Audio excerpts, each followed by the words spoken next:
오늘 말씀은 시편 53편 1절로 6절까지의 말씀입니다.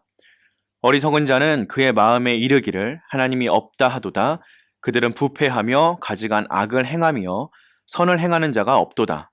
하나님이 하늘에서 인생을 굽어 살피사 지각이 있는 자와 하나님을 찾는 자가 있는가 보려 하신즉 각기 물러가 함께 더러운 자가 되고 선을 행하는 자 없으니 한 사람도 없도다.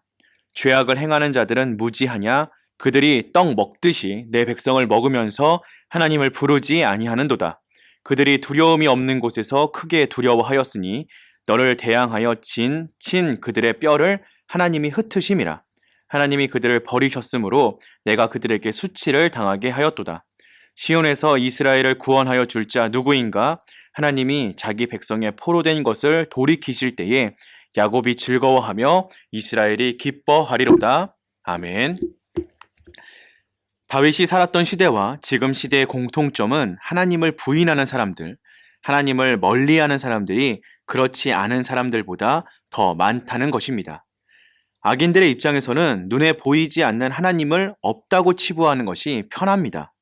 하지만 하나님의 존재는 영생과 연결되어 있는 문제이기 때문에 하나님을 무시하는 것은 너무나 어리석은 일입니다. 하나님의 존재를 부정하는 사람들이 있습니다. 우리는 그들을 무신론자라고 부릅니다. 하나님은 사람들에게 자유의지를 주셨기 때문에 하나님의 존재를 무조건 믿으라고 강요하지는 않으십니다. 그래서인지 무신론자들은 하나님이 없다고 치부하면서 마음껏 죄를 짓습니다. 하나님이 없다고 해야 마음껏 죄를 지을 수 있는 것인지도 모르겠습니다. 그런데 하나님은 무신론자들이 어리석다고 선언하십니다. 무신론자들은 하나님이 눈에 보이지 않는다는 이유로 악을 행합니다.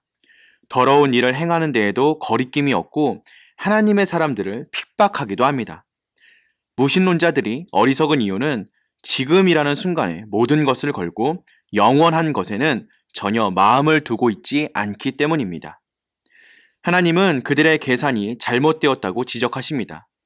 잠시 사는 세상에서 쾌락을 즐기고 악을 행하는 것과 그들이 죽고 난 다음에 기다리고 있는 영원한 고통의 시간들을 비교해 보지 않는 것을 어리석다라고 말씀하시는 것입니다. 어리석은 사람들의 삶은 하루살이와 같습니다. 하나님의 심판을 무시하고 살아가기에 어리석은 것입니다. 여전히 세상에는 어리석은 사람들이 많이 있습니다.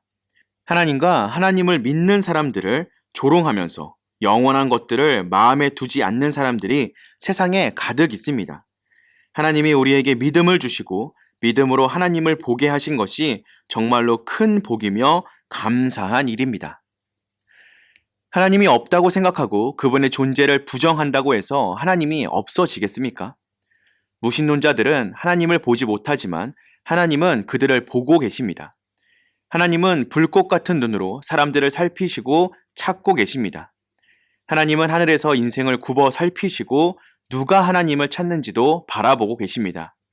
그런데 하나님이 내리신 결론은 하나님을 찾는 사람이 하나도 없다는 것입니다.